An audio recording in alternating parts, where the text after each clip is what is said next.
దేవుని వాక్యంలో ఉండి ద్వితీయోపదేశకాండం 1వ అధ్యాయాన్ని చదువుకుంటాం. ద్వితీయోపదేశకాండం 1వ అధ్యాయం మొదటి నుండి చివరి వరకు చదువుకుంటాం. దేవుని వాక్యమైన పరిశుద్ధ గ్రంథం బైబిల్లో నుండి ద్వితీయోపదేశకాండం 1వ అధ్యాయం. యోర్దాను ఇద్దరినున్న అరణ్యంలో అనగా పారానుకును, తోపేలు, లాబాను, హజేరోతు, దీజాహాబాను స్థలములకును మధ్య సూపుకును ఎదురుగానున్న అరాబాలో మోసే ఇజ్రాయేలులందరితో చెప్పిన మాటలివే. హోరేబు నుండి సేయీరు మన్యపు మార్గంగా కాదేసు బర్నెబయ వరకు 11 దినముల ప్రయాణం. హెష్బోనులో నివసించిన అమోరీల రాజైన సీహోనును, అస్తారోతులో నివసించిన బాషాను రాజైన ఓగును ఎద్రీలో హతం చేసిన తర్వాత 40వ సంవత్సరంలో 11వ నెల 1వ తేదీని మోసే ఇజ్రాయేలులకు బోధించుటకై యెహోవా తనకు ఆజ్ఞాపించినదంతయు వారితో చెప్పెను. యోర్దాను ఇద్దరినున్న మోయాబు దేశమున మోసే ఈ ధర్మశాస్త్రమును ప్రకటింప మొదలుపెట్టి ఇట్లా నేను మన దేవుడైన యెహోవా హోరేబులో మనకి ఇలాగు సెలవిచ్చును. ఈ పర్వతం నొద్ద మీరు నివసించిన కాలం చాలును. మీరు తిరిగి ప్రయాణమై అమోరీయుల మాన్యమునకు, అరాబాలోను మాన్యములోను, లోయలోను, దక్షిణ దిక్కున సముద్ర తీరంలోనున్న స్థలములన్నిటికీ, కానాను దేశమునకు, లెబానోనుకును, మహానది అయిన యూఫ్రటీసు నది వరకు వెళ్ళుడి. ఇదిగో ఆ దేశమును మీకు అప్పగించితిని. మీరు వెళ్ళి యెహోవా మీ పితరులైన అబ్రహాము, ఇస్సాకు, యాకోబులకును వారి తర్వాత వారి సంతానమునకు ఇచ్చేదని నేను ప్రమాణం చేసిన దేశమును స్వాధీనపరుచుకునుడి. అప్పుడు నేను ఒంటరిగా మిమ్మల్ని భరింపలేను. మీ దేవుడైన యెహోవా మిమ్మల్ని విస్తరింపజేసిన గనుక నేడు మీరు ఆకాశ నక్షత్రముల వలె విస్తరించి ఉన్నారు. మీ పితరుల దేవుడైన యెహోవా మీ జనసంఖ్యను 1000 రెట్లు ఎక్కువ చేసి తాను మీతో చెప్పినట్లు మిమ్మల్ని ఆశీర్వదించునుగాక. నేనొక్కడనే మీ కష్టమును, మీ భారమును, మీ వివాదములను ఎట్లు భరింపగలను?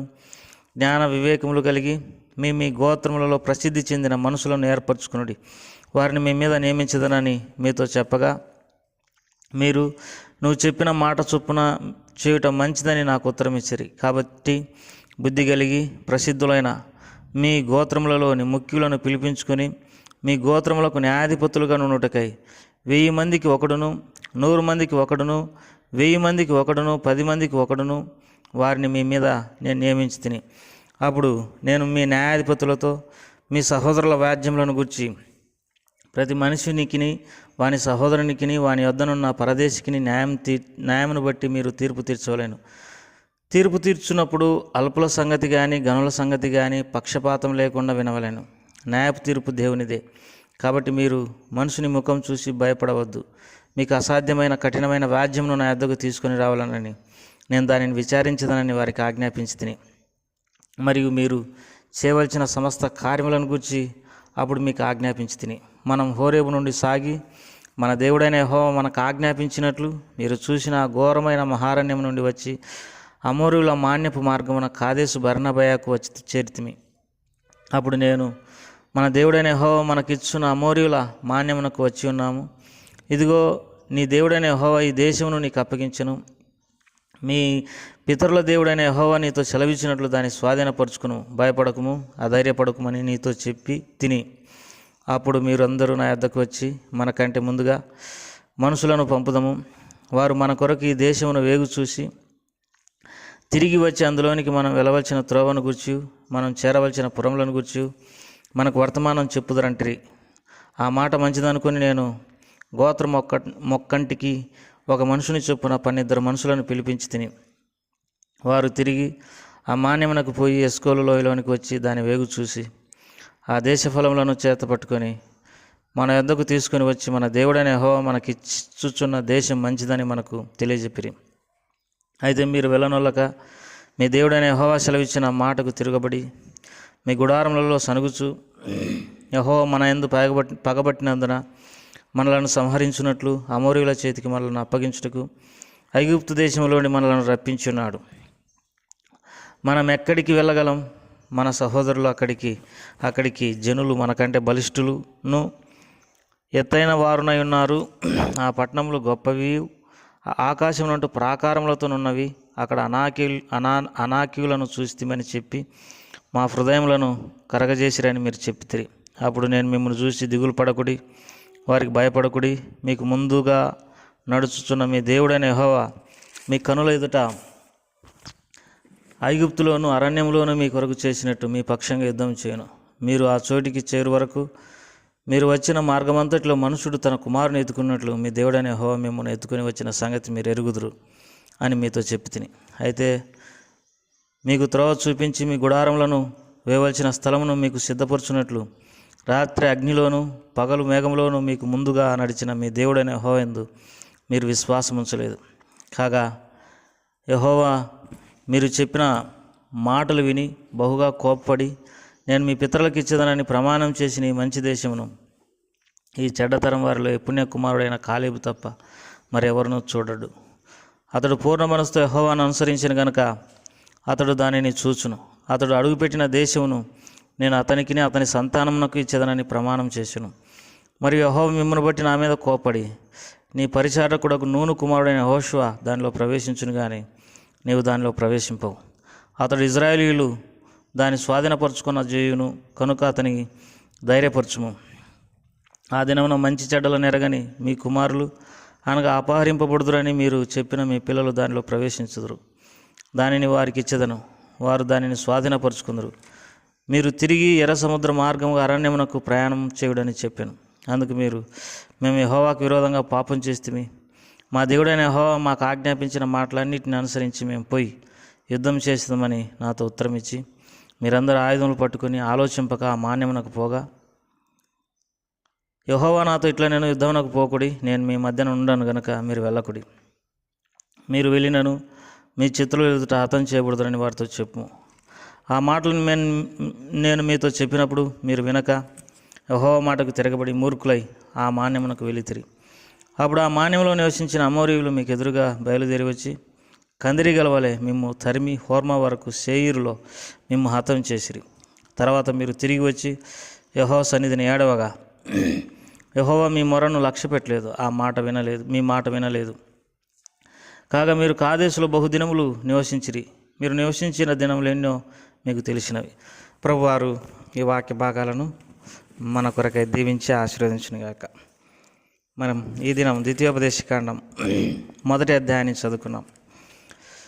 మరి ఆది కాండము, నిర్గమకాండము, సంఖ్యాకాండము, లేవ్యకాండము, మరి ద్వితీయోపదేశకాండం 5 కాండాలను కలిపి ధర్మశాస్త్రం అంటారు. ధర్మశాస్త్రం అనేది మోషే ద్వారా ఇజ్రాయేలులకు అనుగ్రహించబడింది. ధర్మము అని అంటే మరి నీతిగా, న్యాయంగా, యథార్థంగా, దేవునికి తగినట్టుగా దేవుడు ఏ రీతిగా నడుచుకుంటాడో మనం ఆ రీతిగా నడుచుకోవడం తెలియజేయడాన్ని ధర్మశాస్త్రం అని అంటారు. ద్వితీయోపదేశ కాండం అనగా ఇంతకుముందు జరిగిన సంగతులను మరలా ఉపదేశించడాన్ని ద్వితీయోపదేశ కాండం అని అంటారు. కాబట్టి ఈ దినం ద్వితీయోపదేశ కాండం మొదటి అధ్యాయాన్ని చదువుకున్నాం. ఇక్కడ మరి కొన్ని సంగతులను మనము జ్ఞాపకం చేసుకొనవచ్చు. ఒకటి, దేవుడు వారికి న్యాయాధిపతులను నియమించుట. దేవుడు ఐగుప్తులో నుండి ఇజ్రాయేలును రప్పించినప్పుడు మరి వారు 6 లక్షల కాల్బలం అని దేవుని వాక్యంలో రాయబడింది. దేవుడు వారిని విస్తరింపజేసినాడు. నిజంగా మరి దేవుని ప్రజలు విస్తరించడం అనేది ఎంతో మరి సంతోషదాయకమైనటువంటి విషయమే. ఇప్పుడు వారి భారములన్నీ భరించుటకు మోషేకు ఒక్కడిగా మరి చేత కావటం లేదు. అందుకే మరి న్యాయాధిపతులను దేవుడు ఏర్పరుస్తూ వచ్చినాడు. 1000 మంది, 100 మంది, 10 మంది అట్లా దేవుడు న్యాయాధిపతులను నియమిస్తూ వచ్చినాడు. అప్పుడు మోషే ఆ న్యాయాధిపతులతో ఈ రీతిగా సెలవిస్తూ వచ్చినాడు. 16వ వచనం, ద్వితీయోపదేశకాండం మొదటి అధ్యాయం 16వ వచనం. అప్పుడు నేను మీ న్యాయాధిపతులతో మీ సహోదరుల వ్యాజ్యములను గురించి ప్రతి మనుషునికి వాని సహోదరునికి వాని వద్దన పరదేశికి న్యాయం బట్టి మీరు తీర్పు తీర్చవలెను. మీరు న్యాయాధిపతులు న్యాయాన్ని బట్టి తీర్పు తీర్చాలి. అల్పుల సంగతి కానీ గనుల సంగతి కానీ పక్షపాతం ఉండకూడదు. మరి న్యాయపు తీర్పు దేవునిదే. ప్రియమైనటువంటి వారలారా, మరి మానవులమైన మనకు న్యాయమైనటువంటి తీర్పు తీర్చేటటువంటి న్యాయాధిపతులు ఉండడం ఎంతో ఆశీర్వాదం. ఎందుకంటే గనులని వారికి ఒక న్యాయం, అల్పులని ఇంకొకరికి ఒక న్యాయం తీర్చినప్పుడు మరి దేవునికి ఎంత మాత్రం సంతోషం లేదు.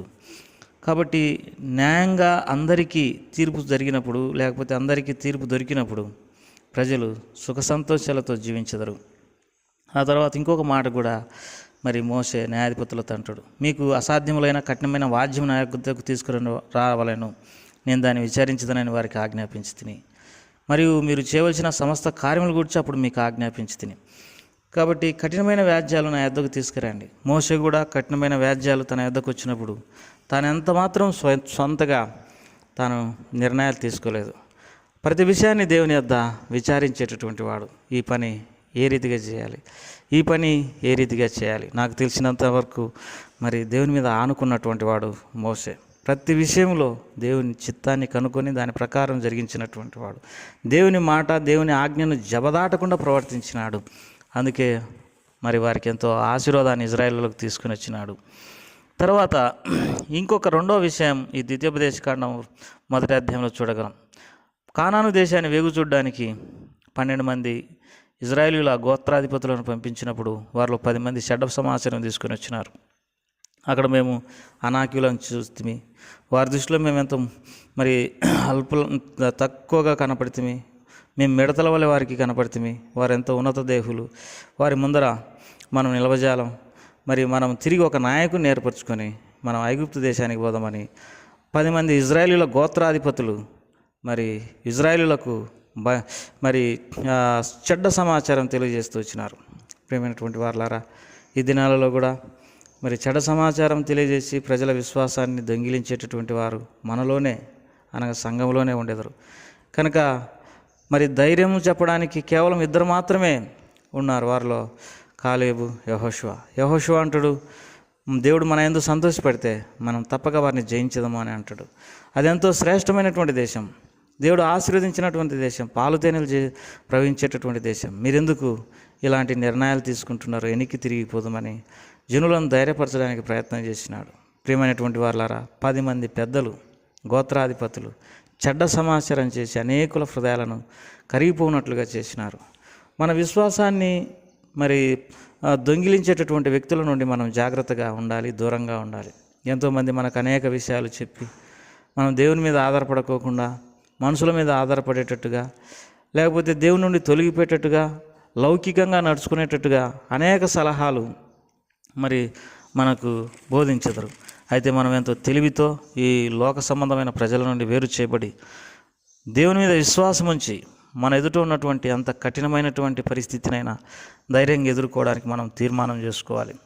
దేవుడు కూడా అంటాడు, మరి కాలేబు యెహోషువ తప్ప మిగతా వారు ఎవరు కూడా ఆ దేశంలో ప్రవేశించలేరు మరి అని దేవుడు వాగ్దానం చేసినాడు.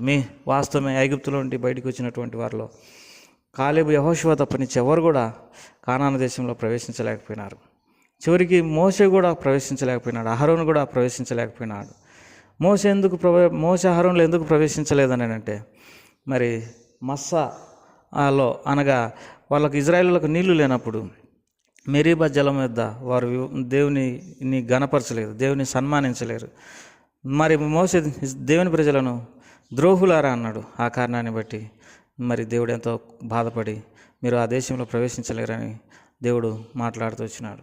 కనుకనే అట్లే వారు కూడా ప్రవేశించలేకపోయినారు. కొత్త అంటే అరణ్యంలో ఐగుప్తులోంటికి వచ్చి వాళ్ళకు పుట్టినటువంటి పిల్లలు తప్పనిచ్చి ఆ దేశంలో మరి వేరే వారు ప్రవేశించలేకపోయినారు. ప్రియమైనటువంటి వారులారా, ఎంతో ఓపిక, సహనము, విశ్వాసము, పట్టుదల, ఆసక్తి కలిగి అనేక పరిస్థితులను మరి మనం ఎదుర్కొంటూ ఆ రాజ్యంలో ప్రవేశించవలసినటువంటి వారమైంటున్నాం. విశ్వాసం కోల్పోకుండా ముందుకు సాగవలసినటువంటి వారమైంటున్నాం. మంచి పోరాటాన్ని పోరాడవలసినటువంటి వారమైంటున్నాం. మనము మరి జాగ్రత్తగా పరీక్షించుకుంటూ విశ్వాసంలో ఉన్నామో లేదో పరీక్షించుకుంటూ ముందుకు సాగవలసినటువంటి వారమైంటున్నాం. ప్రభా, ఆ రీతిగా సహాయపడిన గాక. ప్రేమగల తండ్రి, దయగల ప్రభా, నీకెంతో వందనాలు, స్తోత్రములు ప్రభా. మరి న్యాయాధిపతులు న్యాయంగా తీర్పు తీర్చడం ద్వారా ప్రజలకు ఎంతో క్షేమం కలుగుతుంది ప్రభా.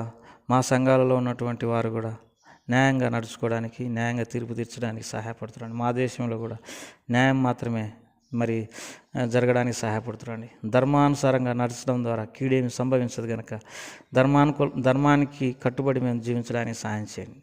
మీరు మాకు ఇచ్చిన ధర్మశాస్త్రంలో ప్రతి మాటను తూచా తప్పకుండా ఉండడానికి కృప చూపించమని వేడుకుంటున్నాం. అదే రీతిగా ప్రభా, మా కొరకే మీరు పరలోక రాజ్యాన్ని సిద్ధపరిచినావు. అవిశ్వాసం చేత మేము దానిలో ప్రవేశింపక నరకానికి పోకున్నట్లుగా కృప చూపించు. ఎన్నెన్నో రీతులుగా మా విశ్వాసాన్ని దొంగిలించేటటువంటి వ్యక్తులు మా చుట్టుపక్కల మా పక్కల ఉండొచ్చు. అటన్నిటిని ఎదుర్కోవడానికి సాయం చేయండి. మా ప్రియుల కుటుంబాలను దీవించండి. వారి సమస్యలు, అనారోగ్యాలు, ఇబ్బందుల నుండి విడిపించండి. మేలుకై జ్ఞాపకం చేసుకోండి. యేసు ప్రభువు వారి నామం పేరిట వేడుకుంటున్నాం తండ్రి. ఆమేన్.